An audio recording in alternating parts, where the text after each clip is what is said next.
In episode 4, John Doe and Quiet continue to drive all night. John is really sleep deprived, but he needs to make it to Chicago on time. And all of a sudden, they hear something from behind them. And when they look in the rearview mirror, there's a bunch of semi-trucks chasing them down. The semis box John and Quiet in, and then they force them to go up a ramp into one of the semis that's in front of them. They don't know who these people are, what they want. They are concerned. And then these strangers say, "Come on out, milkman. We're not going to hurt you." The woman, whose name is Watts, promises that they're not going to hurt him. They just want to talk. As soon as they saw that John was a milkman, they felt like they needed to track him down and have a conversation. John starts looking around his surroundings, and he's pretty impressed. I mean, the weapon artillery that Watts has accumulated is pretty impressive. They include rockets, like full-on missiles. And as he admires her weapons, she admires Evelyn and the work he's done on it. Turns out, John did all of it himself, and he's self-taught, which is pretty impressive. The tour continues to another semi. The semis literally connect to each other. They just have a door drop down, and it creates a bridge, and you just walk across it as the two trucks are moving. It creates a sort of moving city. And that's exactly what they come across in the next semi-truck. A full-on marketplace with a bunch of people making food, selling goods. It's a real community.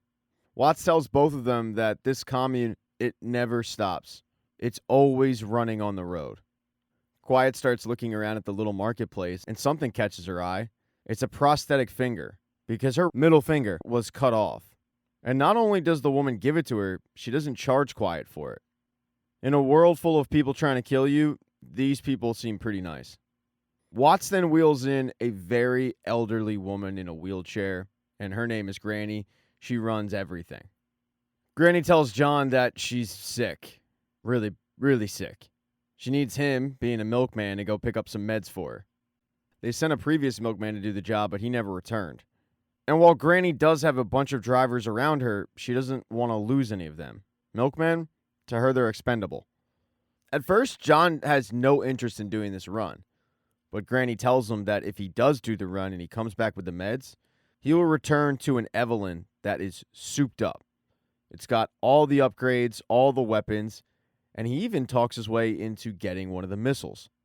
John and Quiet hop in the car. They start following the directions to the pharmacist to get the medicine, and they find out exactly what happened to the last milkman. They drive by him as his dead body is tied up on a cross, upside down. It was done by these whack jobs named the Holy Men. They're bad news. You want to stay away from them, and Quiet and John have no interest in hanging out with these people. And as they continue driving, they start hearing church bells, and that's the sign of the Holy Men. So they know that they have to be on the lookout because they're clearly in the area. A little while later, they arrive at the pharmacist's house, or at least the address, but it just doesn't really fit. I mean, the woman lives in this nice house in the middle of nowhere. She's offering them tea. She has a bunch of flowers around her. If they were expecting a CVS, they certainly didn't get one. And because of that, they don't even know if they have the right place. But they knock on the door, a woman comes out. She's very nice. She offers them tea. And then they find out that they are in the right place because the tea was laced with something.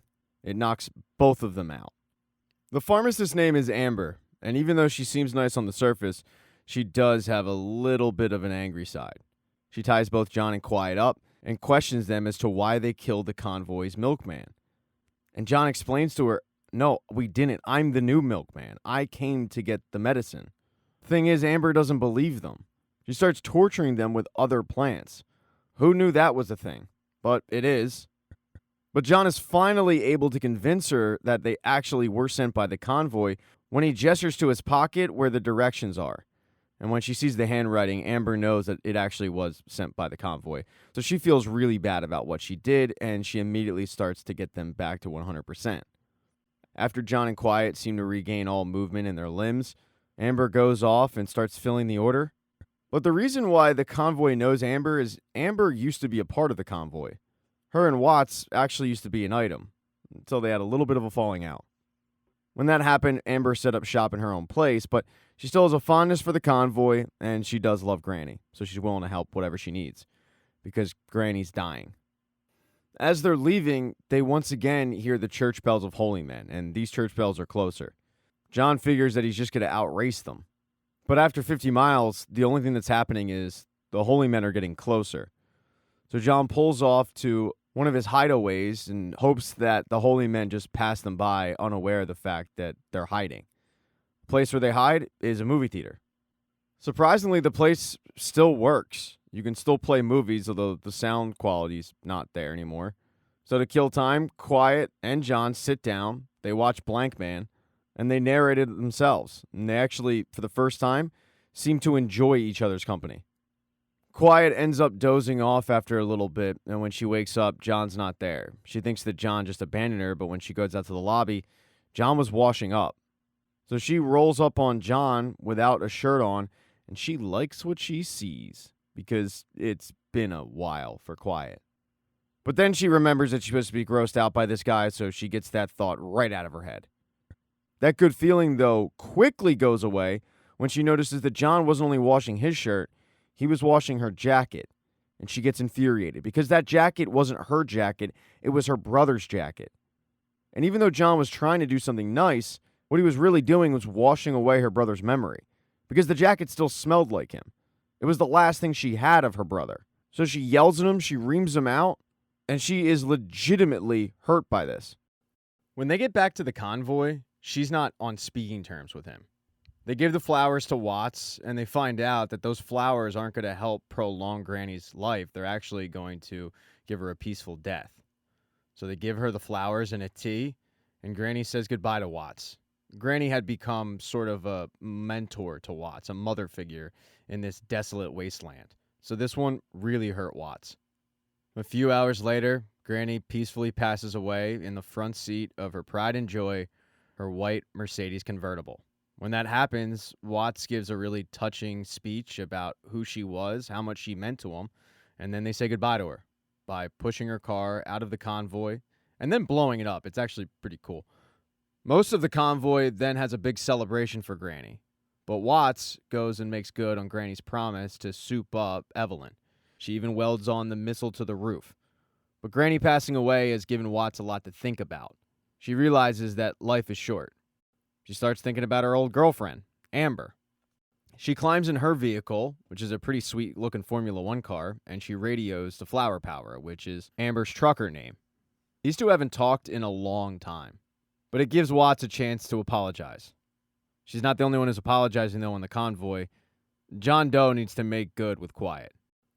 After he does that and she accepts it, he pitches her on the idea of her staying with the convoy and not going to Topeka, because the convoy is exactly what her and her brother were looking for. It's safe, secure, and there is a family-type atmosphere. She thinks about it, but she's not going to stay with the convoy. But then she asks John Doe, what about you? And he says that they did offer him, but he'd still be a milkman at the end of the day. The next day, Quiet and John Doe take off towards Topeka. Although, stuffed in Quiet's pocket is one of the flowers that she nabbed from the pharmacist.